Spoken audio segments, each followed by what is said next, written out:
বনি ইসরায়েলদের আদি নিবাস ছিল ফিলিস্তিন, কেনান। হযরত ইয়াকুব আলাইহিস সালামের বংশধর তারা। ইয়াকুব আলাইহিস সালাম কিন্তু আদি নিবাস কিন্তু ফিলিস্তিনের কেনানের ছিল, যার বর্তমান নাম হিব্রুন। এবং হযরত ইয়াকুব আলাইহিস সালামের বংশধর তারা হচ্ছে বনি ইসরায়েল। এই কেনানে নেবুচাঁদ নেজারের সাথে বনি ইসরায়েলের একটি যুদ্ধ হয়। নেবুচাঁদ নেজারকে, এই যে ব্যাবিলনীয় সভ্যতা মাঝে মাঝে আপনারা শুনবেন, ওই ব্যাবিলনের ঝুলন্ত উদ্যান আপনারা শুনবেন, ইরাকের নাম আপনারা শুনবেন। এই ইরাকের একজন শাসক ছিলেন হযরত ঈসা আলাইহিস সালাম জন্মেরও 500-600 বছর, 400-500-600 বছর আগের ঘটনা। এটা আজ থেকে ধরা চলে প্রায় 3000 বছর আগে। তো ওদের আদি নিবাস ছিল কেনানে। কেনান কোন জায়গায়? ফিলিস্তিনে। নেবুচাঁদ নেজারের সাথে বনি ইসরায়েলদের যুদ্ধ হয়। যুদ্ধ হওয়ার পর এই নেবুচাঁদ নেজারের হাতে বনি ইসরায়েল এমন ভাবে কোচো কাটা হয়, তারপর তারা ওই ফিলিস্তিন থেকে বের হয়ে গিয়ে ইউরোপে ঢুকে যায়। এবং ইউরোপের বিশেষ করে দুইটি দেশে, রাশিয়া এবং জার্মানি, রাশিয়া এবং জার্মানি এই দুইটি দেশে এই ইহুদিরা ছড়িয়ে ছিটিয়ে পড়ে। এরপর কি হয়? এরপরে ওই যে ইউরোপে ঢুকলো, ইউরোপে কারা? ইউরোপে অধিকাংশ মানুষ খ্রিস্টান।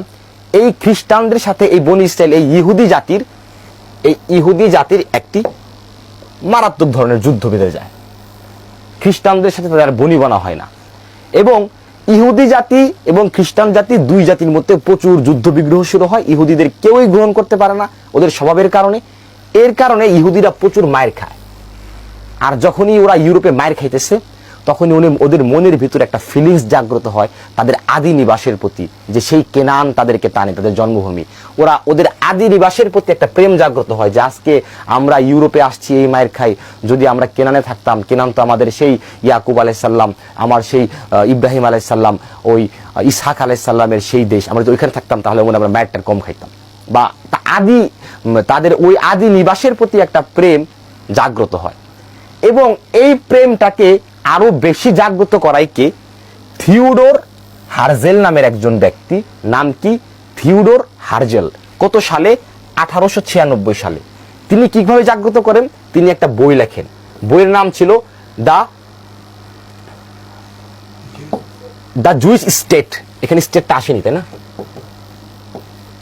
দ্য জুইশ স্টেট নামে তিনি একটি বই লেখেন। এবং এই বইটিতে তিনি আসলে এই যে ইহুদি জাতির আদি নিবাস কেনান টেনান সহকারে তিনি এই ব্যাপারে প্রচুর লেখালেখি করেন। এবং তার এই লেখাটি সাথে সাথে কি হয়, তার এই লেখাটি এই যে 1896 সালে তিনি হচ্ছেন এই বইটি লেখেন। 1896 সালে বই লেখার পর 1897 সালেই এই বইয়ের সব কথাগুলো ইহুদিদের রাজনৈতিক দাবি হয়ে যায় এবং শুরু হয় জায়োনিস্ট আন্দোলন। এখন জায়োনিস্ট মানে কি এটা আমরা জানি না, একটু পরে আমরা জানবো, আমি বলবো। এই ওদের যে 1897 সালে যে রাজনৈতিক দাবি, এই রাজনৈতিক দাবি, এই জায়োনিস্ট আন্দোলন শুরু হওয়ার সাথে সাথে একটি সংঘ তৈরি হয়ে যায় যাকে বলে জায়োনিস্ট সংঘ। এবং জায়োনিস্ট সংঘদের দাবি ছিল দুইটা, একটা ছিল কি আলাদা ভূমি, আর একটা হচ্ছে আদি নিবাস। আলাদা ভূমি কি? এই ইহুদি জাতির জন্য আলাদা একটা দেশ লাগবে, এটা হচ্ছে আলাদা একটা ভূমি, ওদের আন্দোলনের দাবি। এবং আলাদা ভূমি কোথায় হবে? আলাদা ভূমি আদি নিবাসে হবে। কোথায়? ওই কেনানে হবে আদি নিবাস। এটা ছিল ওই জায়োনিস্ট মুভমেন্টের ওই সময়ের একটা কারণ। এখন জায়োনিস্ট কি? এই যে জায়োনিস্ট এই ব্যাপারটা কি? এখন এই যে থিওডোর হার্জেল যে কিনা বই লিখলেন, এই যে দ্য জুইশ স্টেট যে বইটা তিনি লিখলেন, এই বইটা ইহুদিদের মধ্যে এতটাই পপুলার হয়ে গেল, এতটাই বিখ্যাত হয়ে গেল, এবং এই বইয়ের প্রতিটি লেখার সাথে প্রত্যেকটা ইহুদি এতটাই একমত পোষণ করলো, এই থিওডোর হার্জেলকে বলা হইতেছে হচ্ছে ইহুদি জাতির পিতা এবং জায়নবাদের জনক এবং ইহুদি রাষ্ট্রের প্রবক্তা। এই থিওডোর হার্জেলের যে বই, এই বইয়ের ভিতর এই যে মতবাদটা লেখা, ওই মতবাদকে বলে হচ্ছে জায়নিজম মতবাদ। এবং এই বইয়ের যে মতবাদ, এই মতবাদের সাথে এই মতবাদকে যারা বিশ্বাস করে এবং এটা বাস্তবায়নের জন্য যারা কাজ করছে তাদেরকে বলা হচ্ছে জায়োনিস্ট। তাহলে কি হইলো? 1896 সালে এই যে দ্য জুইশ স্টেট এই বইটি মূলত হচ্ছে জায়োনিজম মতবাদ এবং জায়োনিস্ট, এই যে এখান থেকে আসলো। আশা করি আমি ক্লিয়ার সবাই। এরপর কি হইলো? এরপর 1914 সালে প্রথম বিশ্বযুদ্ধ শুরু হইলো। 1914 সালে প্রথম বিশ্বযুদ্ধ শুরু হইল এবং 1918 সালে শেষ হইল। ওই যে নেবুচাঁদ নেজারের কাছে আজ থেকে 3000 বছর আগে জেরুজালেম থেকে ইহুদিরা উদ্ঘাত হয়েছে, তারপরে এই সময়ের মধ্যে কিন্তু আর জেরুজালেম যাইতে পারে নাই। ওই ইউরোপ সহ সমগ্র পৃথিবীতে অভিশপ্ত ছড়াছড়ি করতেছে ইহুদি জাতি। কি হইল? প্রথম বিশ্বযুদ্ধ যখন শুরু হইল তখন কার কার মধ্যে যুদ্ধ লাগলো? তখন যুক্তরাজ্যের সাথে যুদ্ধ করলো হচ্ছে জার্মানি ও অটোমান সাম্রাজ্য। অটোমান সাম্রাজ্যর বর্তমান নাম হচ্ছে তুরস্ক। 1914 থেকে 1918 সাল পর্যন্ত জার্মানি ও অটোমান সাম্রাজ্যের সাথে যুদ্ধ লাগলো কার? যুক্তরাজ্যের। তো অটোমান সাম্রাজ্য ও জার্মানির সাথে যখন যুক্তরাজ্যের যুদ্ধ লাগতো তখন একটা ম্যাটেরিয়াল ছিল, ওই ম্যাটেরিয়ালের নাম ছিল গ্লিসারিন।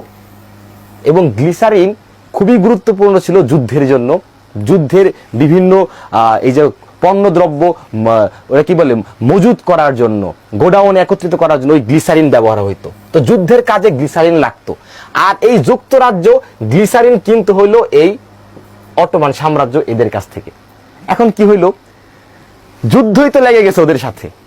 যেহেতু অটোমান সাম্রাজ্য জার্মানির সাথে যুদ্ধ, তখন অটোমান সাম্রাজ্য জার্মানি এখন আর যুক্তরাজ্যে গ্লিসারিন দিবে না। গ্লিসারিন না দেওয়ার কারণে কি হইল? প্রথম বিশ্বযুদ্ধে যুক্তরাজ্য এখন মাইনাস পয়েন্টে, ব্যাক পয়েন্টে। যুক্তরাজ্য কোনোভাবেই এদের সাথে পারতেছে না।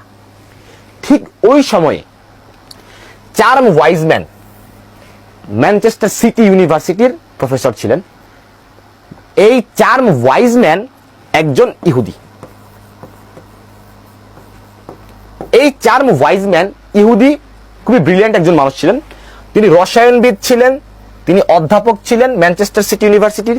তিনি একই সাথে একজন ব্যবসায়ী ছিলেন এবং বিজ্ঞানী ছিলেন। তিনি তখন এই প্রবলেমটা নিয়ে ভাবলেন এবং অ্যাসিটন নামের নতুন একটি কি বলে একটা এলিমেন্ট তিনি তৈরি করলেন, রাসায়নিক একটা এলিমেন্ট তৈরি করলেন। এই এলিমেন্টটা তৈরি করার কারণে এই গ্লিসারিনের রিপ্লেসমেন্টে এই অ্যাসিটন ভালো কাজ দিল। যে গ্লিসারিন যে কাজে ব্যবহার করা হতো ওই সকল কাজে এই অ্যাসিটন খুব ভালো কাজ দিল। বিশেষ করে বোমা বানানোর জন্য বা যুদ্ধাস্ত্র বানানোর জন্য এই অ্যাসিটন খুব ভালো কাজ দিল। এবং এই চার্ম ওয়াইজম্যান যুক্তরাজ্যকে অ্যাসিটন দিল, অর্থ দিল, অস্ত্র দিল এবং প্রথম বিশ্বযুদ্ধে জার্মানি ও অটোমান সাম্রাজ্যকে হারিয়ে দিল যুক্তরাজ্য। এই জন্য 1917 সালে যুক্তরাজ্য কি করছে?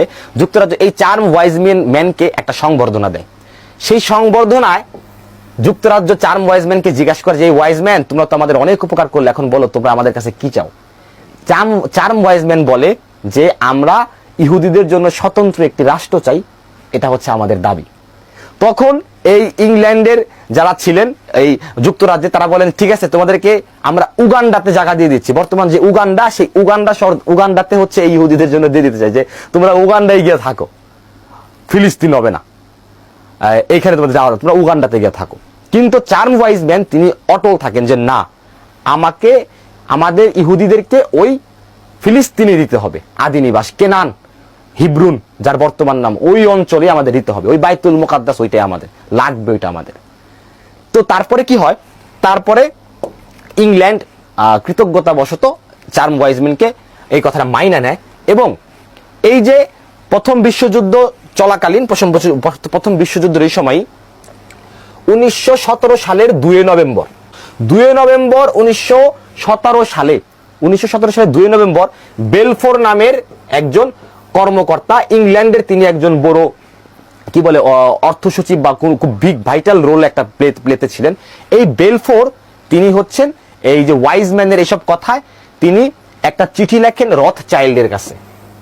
রথ চাইল্ড তখন কি ছিলেন? একজন ইহুদি ছিলেন এবং ইহুদি বলতে হচ্ছে তিনি রাজনৈতিক এবং ধর্মীয় নেতা ছিলেন, ধর্মীয় নেতা ছিলেন এবং খুব বিগ একটা ফ্যামিলি। রথ চাইল্ড ফ্যামিলি সম্পর্কে আমি অন্য সময় এক সময় বলবো, আজকে খুবই কম আলোচনা হবে ব্যাপারে।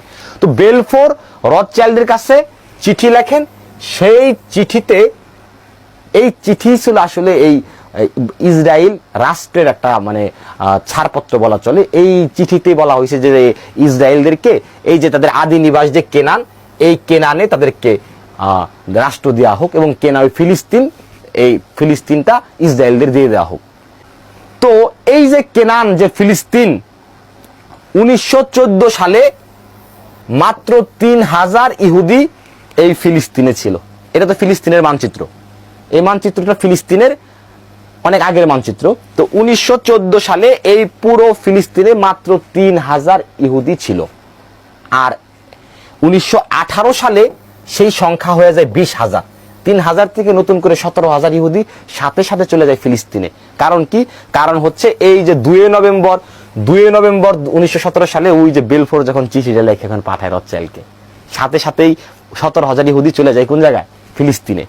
এবং 1948 সালে এই সংখ্যা হয়ে গিয়ে 6 লক্ষ। 1948 সালে যখন এই যে দ্বিতীয় বিশ্বযুদ্ধের পরে 1948 সালে ইহুদির রাষ্ট্রের ঘোষণা ওরা দেয়, তারপরে 6 লক্ষ লোক ফিলিস্তিনে গিয়ে বসে যায়। আর বর্তমানে চিত্র তো এইটাই, একটু আগে আপনাদের আমরা দেখাইলাম, পুরোটাই প্রায় কি বলে ইহুদিরা দখল করে নিছে। 14 মে 1948 সালে 1948 সালের 14 মে ইসরায়েল নিজেরাই নিজেদের স্বাধীনতা ঘোষণা করে দেয় যে এই যে আমরা ইসরায়েল, আমরা বনি ইসরায়েল, আমরা ইহুদি, এই যে ফিলিস্তিন, এই যে এই অংশ, এইটা আমাদের দেশ। তারা নিজেরাই সেই ঘোষণা সাথে সাথে কি করে ঘোষণা করে দেয়।